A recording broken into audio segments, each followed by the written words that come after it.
আসসালামু আলাইকুম। আজকে আমি আলোচনা করব বার্ষিক পরীক্ষার সাজেশন শ্রেণী প্লে বিষয় গণিত। বার্ষিক পরীক্ষার প্লের গণিত সাজেশনে আমরা ১ নম্বর রেখেছি সংখ্যাগুলি লেখো।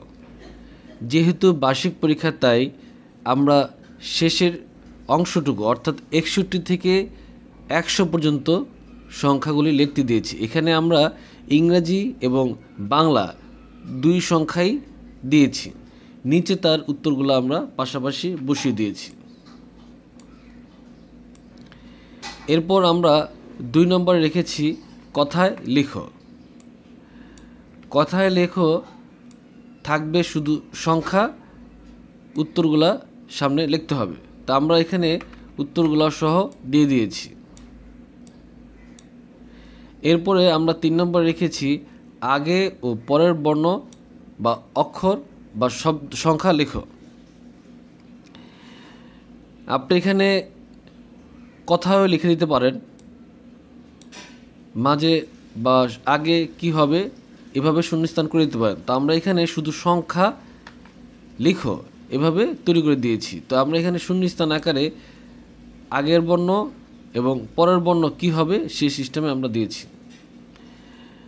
এরপরে আমরা রেখেছি ৪ নম্বরে সাজিয়ে লেখো। সংখ্যাগুলি এলোমেলোভাবে দিয়ে দিয়েছি, নিচে তার উত্তরটাও দিয়ে দিয়েছি। আপনারা এখানে চাইলে কথায় লেখো যেমন ১৮ বা ১৯ এগুলো দিয়েও আপনি এলোমেলো করে দিতে পারেন।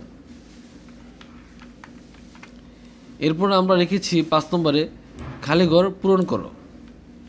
খালিঘর পূরণ করে আমরা সংখ্যা দিয়ে শূন্যস্থান রেখেছি। চাইলে আপনি এখানে ইংরাজি সংখ্যাও ব্যবহার করতে পারবেন। ৬ নম্বরে রেখেছি বেজোড় ও জোড় সংখ্যাগুলি লিখো। ১ থেকে ৪৯ বেজোড় ও ২ থেকে ৫০ জোড় সংখ্যা আমরা এখানে দিয়েছি। এর নিচে আমরা উত্তরটাও বসিয়ে দিয়েছি। যেহেতু সাজেশন তাই আমরা পাশাপাশি উত্তরটাও রাখার চেষ্টা করেছি।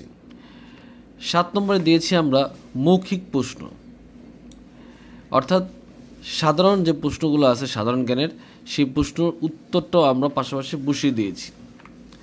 আমরা এখানে মৌখিক প্রশ্ন রেখেছি এবং এই সেটে আমরা তার উত্তরটা বসিয়ে দিয়েছি, যাতে একটা বাচ্চা সহজে এই সাজেশনটা কমপ্লিট করতে পারে সেভাবে আমরা তৈরি করে দিয়েছি। এই ছিল আজকে আমাদের ক্লাস প্লের বিষয় গণিত নিয়ে বার্ষিক পরীক্ষার সাজেশন। পরবর্তী ভিডিও দেখার জন্য আমন্ত্রণ রেখে আজকের মতো এখানেই। আল্লাহ হাফেজ।